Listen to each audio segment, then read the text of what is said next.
Hello बच्चों। तो आज के इस लेक्चर में हम लोग नेफ्रॉन का डायग्राम देखेंगे। किसका? नेफ्रॉन का। कई बार पूछ लेते हैं नेफ्रॉन का डायग्राम। इवन हम नेफ्रॉन के डायग्राम के साथ साथ थोड़ा बहुत ओवरव्यू भी देख लेंगे कि नेफ्रॉन काम कैसे करता है। ठीक, तो चलो भाई शुरू करते हैं बिना समय गंवाए।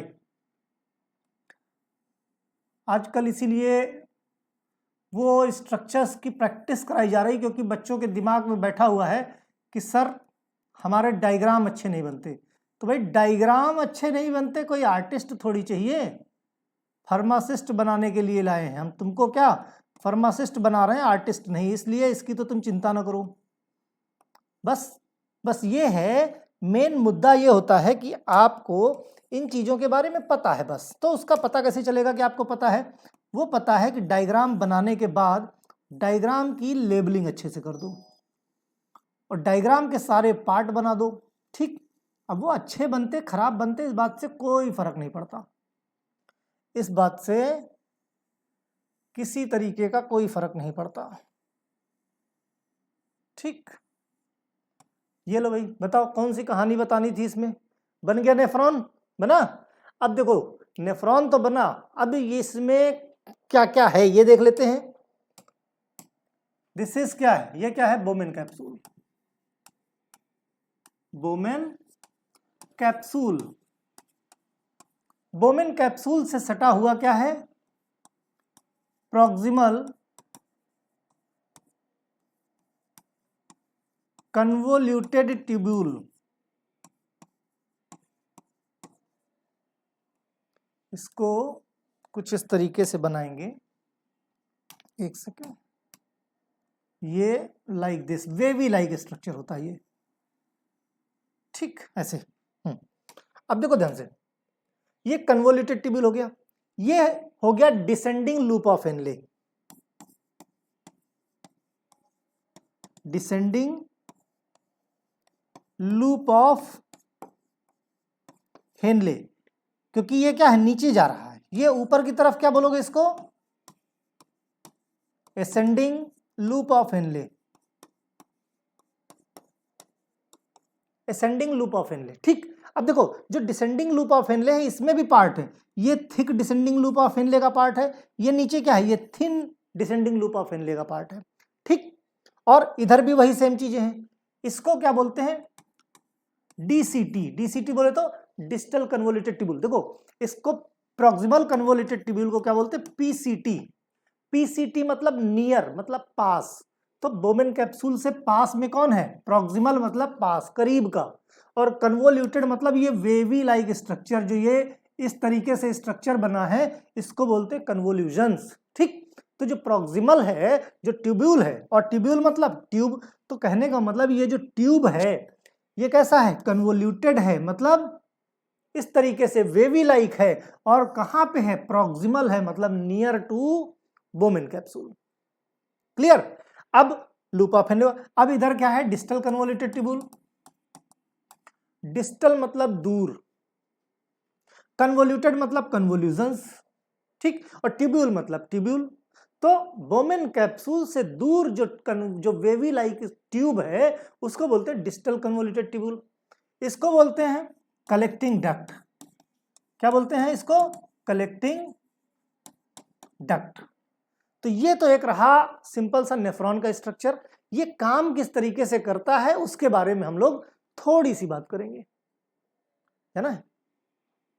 निकल जाओ, आ जाओ, fast fast fast fast fast and fast.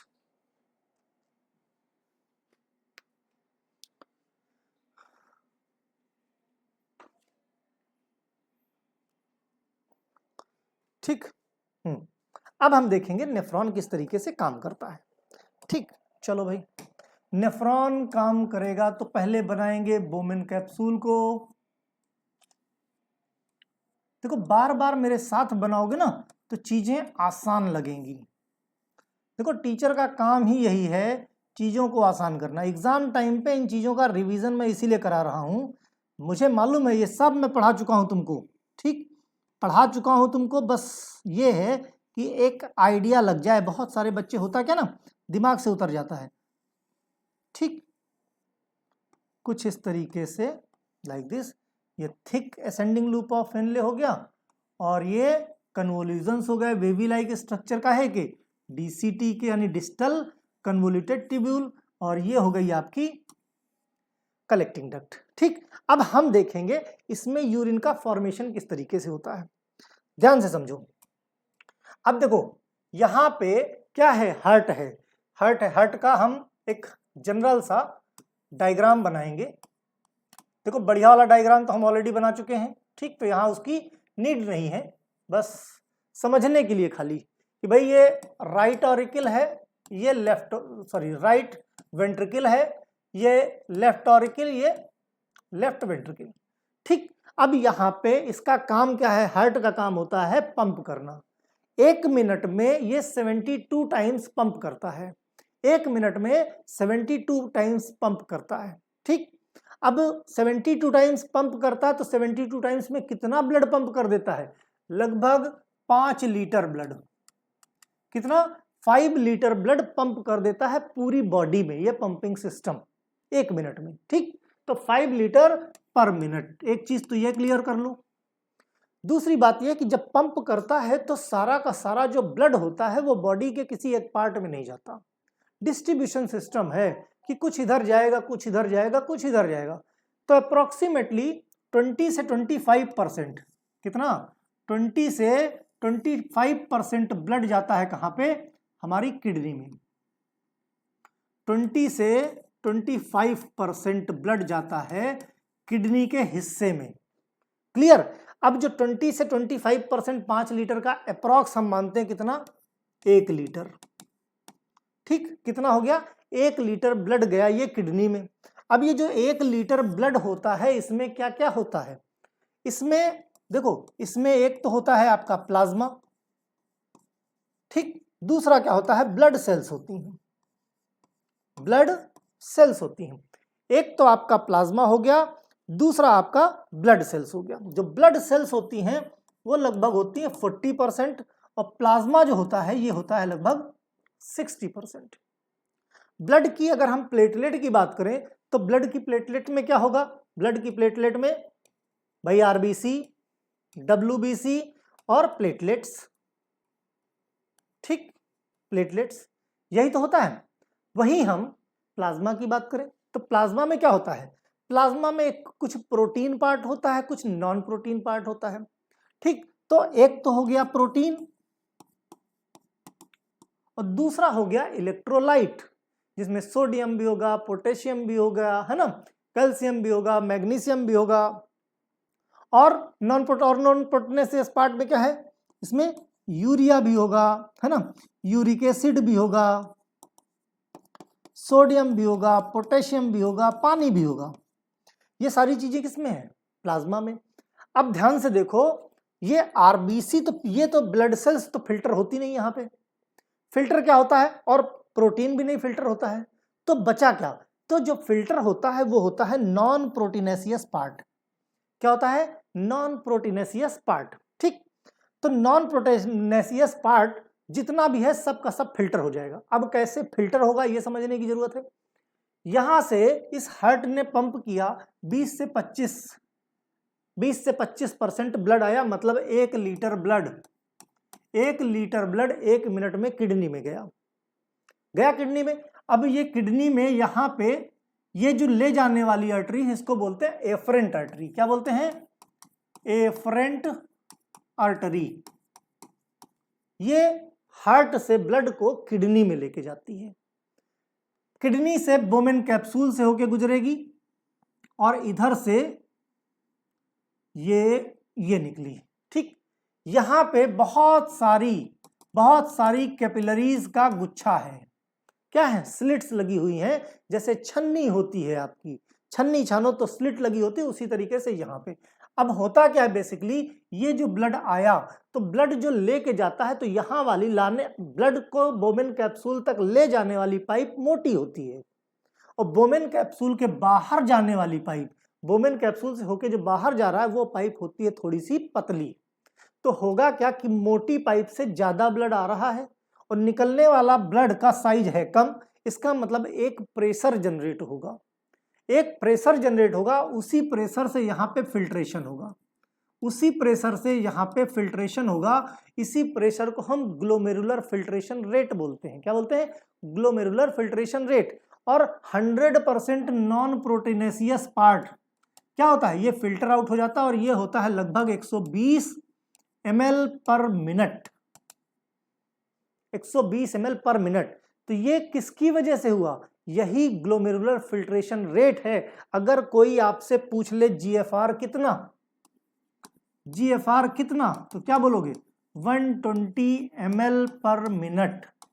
मतलब जीएफआर मतलब ग्लोमेरुलर फिल्ट्रेशन रेट। इस ग्लोमेरुलस से कितना फिल्ट्रेशन 1 मिनट में हुआ? तो क्या 120 ml पर मिनट। यानी ये जो 1 लीटर ब्लड इसमें गया था, उसमें भाई 40% तो आपका ब्लड सेल था, वो तो फिल्टर नहीं होने वाला, प्रोटीन भी नहीं फिल्टर होने वाला। तो फिल्टर कितना हुआ? 120 ml हुआ। अब इसमें 120 ml में आपके, भाई आपको अच्छे से पता है कि 120 ml की बात की जा रही, इसमें पानी होगा, इसमें सोडियम आयन होगा, इसमें पोटेशियम आयन होगा, इसमें यूरिया होगा, इसमें ग्लूकोज होगा और भी बहुत सारे न्यूट्रिएंट्स होंगे जो फिल्टर हो गए, हो तो गए फिल्टर, नॉन सिलेक्टिव फिल्टर। फिर बॉडी को, अच्छा दूसरी बात ये कि ये जो पाइप गई हुई है, कौन सी? इफरेंट बोमेन कैप्सूल से जो पाइपलाइन गई है, तो ये गई कहां? ये फिर घूम के पूरे नेफ्रॉन तक है, ये घूम के पूरे नेफ्रॉन में फैली हुई है। नेफ्रॉन के चारों तरफ, ये व्हाइट से जो मैं बना रहा हूं, ये नेफ्रॉन के चारों तरफ फैली है। क्या? इफरेंट आर्टरी, ठीक, चारों तरफ। ये मतलब ये जो आपका नेफ्रॉन है चारों तरफ ब्लड सेल से घिरा हुआ है। क्यों घिरा हुआ है, इसका क्या मतलब है वो समझते हैं। 120 ml मान लिया, पूरा पूरा फिल्टर हो गया, ठीक, 120 ml फिल्टर हुआ। तो जितना फिल्टर हुआ सारा वेस्ट नहीं है, इसमें जो जो चीजें हमारे शरीर को जरूरत, हमारा शरीर उसको रीअब्जॉर्ब कर लेता है। अब रीअब्जॉर्ब शब्द इसलिए क्योंकि ये सारी चीजें एक बार डाइजेस्टिव सिस्टम में एब्जॉर्ब हो चुकी हैं, इसीलिए यहां पे टर्म दिया जा रहा रीअब्जॉर्प्शन। तो फिल्टर हुआ, फिल्टर होके आए कहां पे? पीसीटी में। कहां पे आए? पीसीटी में, जहां पे आपका ग्लूकोज हो गया, वाटर हो गया, सोडियम आयन हो गया, पोटेशियम आयन हो गया, मैग्नीशियम आयन हो गया। ज्यादातर लगभग 67% रीअब्जॉर्प्शन पीसीटी में हो गया। 120 ml का 67% तो अकेले पीसीटी में हो गया, मतलब ज्यादातर चीजें एब्जॉर्ब हो गई। जैसे ग्लूकोज वगैरह जो बड़े मॉलिक्यूल होते हैं, ये एक्टिव डिफ्यूजन से, यहाँ पे इनको एब्जॉर्प्शन, रीअब्जॉर्प्शन के लिए एनर्जी की जरूरत पड़ती है। और जो छोटे मॉलिक्यूल है, पानी वगैरह है, जरूरत नहीं पड़ती है ना। यूरिया भी हो गया, यूरिक एसिड भी हो गया। फिर धीरे धीरे, अच्छा ध्यान से देखो, यहाँ पे जो पीसीटी है, पीसीटी का माहौल की बात की जाए, इसको मिटा दें इधर से, तो समझने और समझाने के लिए हमको एरिया ज्यादा मिल जाएगा, है ना। ध्यान से समझो, जो पीसीटी का एरिया है हमारा, यहां पे क्या बेसिकली है? पीसीटी के एरिया में 67% रीअब्जॉर्प्शन हो गया। हो गया कि नहीं हो गया? यहां पे हमारे पास पानी भी है, पीसीटी में ढेर सारा पानी भी है और ढेर सारा हमारे पास इलेक्ट्रोलाइट भी है। तो यहां पे जो सॉल्यूशन होगा वो कैसा होगा? हाइपोटोनिक। कैसा सॉल्यूशन है? हाइपोटोनिक। जैसे जैसे हम नीचे की तरफ जाते हैं, जैसे जैसे नीचे जाते हैं, लूप ऑफ हेनले से पानी निकल के कहाँ जाएगा? रीअब्जॉर्प्शन हो जाएगा ब्लड में, रीअब्जॉर्प्शन हो जाएगा ब्लड में। देखो पानी जा रहा बाहर, समझो बात को। जैसे जैसे ये नीचे जाएगा वैसे वैसे पानी यहाँ, और जब पानी यहाँ तो इसमें सोल्यूट की कॉन्सेंट्रेशन ज्यादा हो जाएगी। भाई पानी तो निकल गया, बचा क्या? सोल्यूट। तो जैसे जैसे लूप ऑफ हेनले में नीचे की तरफ जाएंगे वैसे वैसे जो सॉल्यूशन है कैसा हो जाएगा हमारा? हाइपरटोनिक। हाइपरटोनिक क्यों हो जाएगा? क्योंकि पानी तो ब्लड में सब रीअब्जॉर्ब हुआ जा रहा है, जो भी बचा हुआ सॉल्ट है, इलेक्ट्रोलाइट्स है, वही सॉल्यूशन में बचा हुआ यूरिन में हमारे, है ना। जो भी हमारा एक्सक्रीटरी प्रोडक्ट है, फिल्ट्रेट है, जो भी फिल्ट्रेट है, इसको क्या बोलोगे? इसको फिल्ट्रेट ही तो बोलोगे, ठीक। तो ये हाइपरटोनिक। अब फिर जैसे जैसे असेंडिंग लूप ऑफ हेनले में चलेंगे, जैसे जैसे असेंडिंग लूप ऑफ हेनले में चलेंगे, फिर ये क्या करेगा, ये इलेक्ट्रोलाइट को सोडियम, पोटेशियम, है ना, यूरिया, ये सब वापस फिर से जिसको जिसको जरूरत है ब्लड में डालना शुरू करेगा। मतलब यहाँ इलेक्ट्रोलाइट भी देना शुरू कर दिया। तो जैसे जैसे ऊपर बढ़ेंगे फिर सॉल्यूशन हमारा कैसा हो जाएगा, हाइपोटोनिक सॉल्यूशन हो जाएगा। कैसा, हाइपोटोनिक सॉल्यूशन हो जाएगा। इस तरीके से लगभग 24 से 25% रीअब्जॉर्प्शन हमारा कहाँ हो जाता है, इस सिस्टम में हो जाता है, हमारा किसमें, लूप ऑफ हेनले में हो जाता है। ठीक, बचा क्या हमारा डीसीटी, 5% लगभग हमारे डीसीटी में रीअब्जॉर्प्शन हो जाता है। ओके, 5%, और 2 से 3% कलेक्टिंग डक्ट में रीअब्जॉर्प्शन हो जाता है। 1%, 100% का 1% यूरिन फॉर्मेशन होता है। कितना, 1% यूरिन फॉर्मेशन हुआ। लगभग मान लो कि 120 ml था, 119 ml रीअब्जॉर्प्शन हो गया, 119 ml का रीअब्जॉर्प्शन हो गया, और लगभग 1 से लेके 1.5 ml तक यूरिन फॉर्मेशन हुआ 1 मिनट में। यानी 1 मिनट में एक यूरिन फॉर्मेशन कितना हुआ, 1 से लेके 1.5 ml पर मिनट यूरिन का फॉर्मेशन हुआ हमारे किसमें, नेफ्रॉन में। ठीक, तो इस तरीके से यूरिन का फॉर्मेशन बॉडी में होता है। राइट, तो ये एक नेफ्रॉन किस तरीके से काम करता है उसके बारे में बताया। अब एक किडनी में हमने कहा था कि भाई एक किडनी में लगभग 1.2 मिलियन नेफ्रॉन होते हैं। इसको 2 से मल्टीप्लाई कर दो, लगभग 2.4 मिलियन नेफ्रॉन दो किडनी मिला के हुए, 2 किडनी मिला के। अब ये एक नेफ्रॉन का काम है और 2.4 मिलियन नेफ्रॉन एक साथ काम करते हैं। अंदाजा लगाओ कि किस तरीके से, किस प्रोसेस से हमारी बॉडी काम करती है एक्सक्रीटरी सिस्टम में। ठीक, तो ये एक सिंपल सा नेफ्रॉन का डायग्राम था। और नेफ्रॉन कैसे वर्किंग करता है, देखो बहुत जरूरी नहीं, बस चीजें जरूरी क्या है, आपको क्लियर कट आनी चाहिए। क्लियरली आप डिफाइन करो। अगर साफ स्ट्रक्चर नहीं है तो जो कुछ बनाते हो साफ सुथरा बना के लेबलिंग कर दो कि भाई ये इफरेंट आर्टरी है और ये देखो पूरे हमारे नेफ्रॉन को कवर किए हुए। ठीक, तो इस तरीके से आपका यूरिन फॉर्मेशन भी आपको समझ में आ गया होगा ब्रीफ में, और नेफ्रॉन का स्ट्रक्चर भी समझ में आ गया होगा। ओके।